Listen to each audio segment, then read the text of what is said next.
As we think about our emotional health, this is connected to the work of collective liberation, both in terms of, you know, thinking in a sort of blunt way, like how can we stay engaged if we're not healthy, but also flipping it around and saying, if this is good work, then it should be part of a healthy life. Like our freedom from some of the neuroses of our society should result in joy in our life and connection to other people. And caring for ourselves is part of caring for our society and our community. And so I want to think about it as a positive feedback loop, that caring for our emotions and being grounded is part of a positive feedback loop that is part of the really super personal piece of doing the work of social change. So I have, what do I have here? I have a few different strategies I want to talk to you about, 5 strategies, but I spend more time in the first one.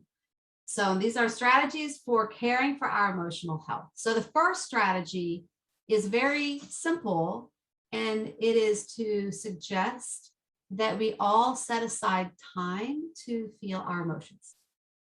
My mother passed away about a year and a half ago. And a couple of weeks after she died, we were very fortunate that she was able to be in hospice. And a hospice counselor called me and we talked about my grieving process. And I was struck by her suggestion, this counselor's suggestion, that I schedule time to grieve, that I mark it into my calendar. And that what grieving looked like was completely up to me, whatever it was that I did during that time, but that I scheduled time for it. So for me, these stories highlight the significance of making time to feel our emotions. What this looks like is really unique to each of us. I had a few thoughts of what that could look like, or what the bare bones of setting that up as a practice would look like. Bare bones would be that you pick a regular time. This might be once a day. This might be once a week. Whatever it is, you pick a regular time where you are scheduling time to just be with yourself. So, I mean, meditation is a practice that in many ways is this. What I'm suggesting is perhaps something a little bit more open-ended. You would want to have some solitude and a time when you can have some quiet time just for yourself. You might want to put on some music or otherwise create ambience for yourself. At the most basic level of practicing making time for your emotions is that you're not trying to do something during that time. You're not problem solving. You're not trying to complete a task. You're really just giving yourself time to be. And sometimes just that is like, we don't always make time for that. You can let your thoughts wander. You can notice how your body feels. You can notice your emotions. You can notice the thoughts that are coming and going without attaching yourself to them and going down and like figuring out a problem or walking through a scenario. You could do something creative, drawing, writing poetry, journaling. You could also just go for a walk. But always the point should be to let your mind rest and notice how you're feeling and allow that feeling to express itself. So that's my strategy number 1. Some other strategies are, number 2, make time to do things that are enjoyable for you. Hopefully you just do this because it's like a normal human thing to do. But I don't know if we always equate that with emotional health. And I will bring up that in addition to doing that for yourself, I really hope and encourage all of us to bring that into community organizing, social change life. I feel like a lot of group effort around social change kind of dies on the hill of work. And if we do not do enjoyable things together and we don't have ways of sharing our lives with one another, it is just another thing that is kind of sucking our time and sucking our energy.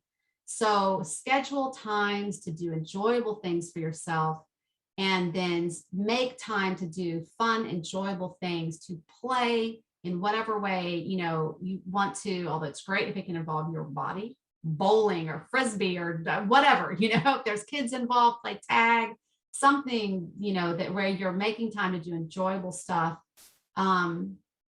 with other people that are your comrades, other people that you're in activist networks with, that you're organizing with. Number 3, super simple, But take care of your body. This is take care of yourself. Now, the reality of our society is that a lot of people, regardless of your economic privilege, can't do as good a job of that as we would like to. Our society is, is structured around capitalism, is structured around treating people like machines, and we're just supposed to work and produce and do stuff.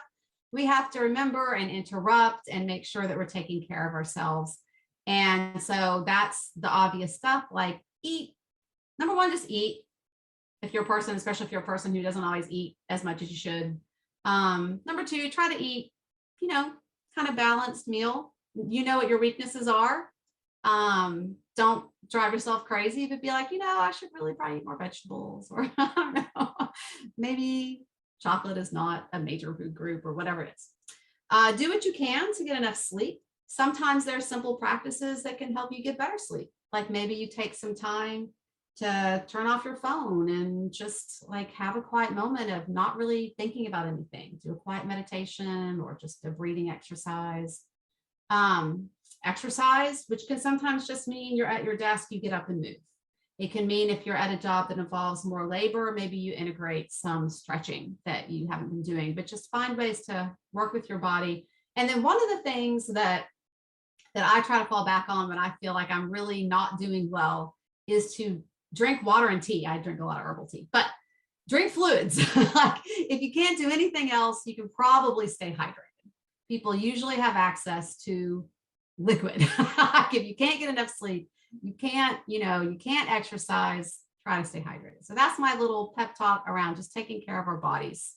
Just really simple, because if we're not taking care of our bodies, it's hard to be grounded. It's hard to, do and be who we want to be in the world in an effective way, or build, the sustaining, organizing, community cultures we want. Number 4, make time to study history, study political strategy, consider how we got here and how we might get out of our present situation. Sometimes focusing on what's going on right now can be overwhelming, can be discouraging. Part of what we've done in this class, especially in session 3, was to look at a longer history of activism, organizing, people affecting change. When we take time to learn about history with a strategic lens, like what works, how do people change their situation, what have people done in the past, what are some of these stories, powerful stories of people organizing for a good life that I don't even know. It can be heartening, can be encouraging. It can pull us out of some of the intransient things that are going on right now. It seems like it's impossible to move. And it can also engage in our critical thinking skills, just kind of the flip side of make time for our emotions, but also make time for our critical thinking skills to be like, well, how does this work? What can I do? What did people do in the past? And that is a different way of getting a little bit of distance and getting a little bit of energy and feeling like you can come back refreshed and ready to engage because you've thought about it strategically.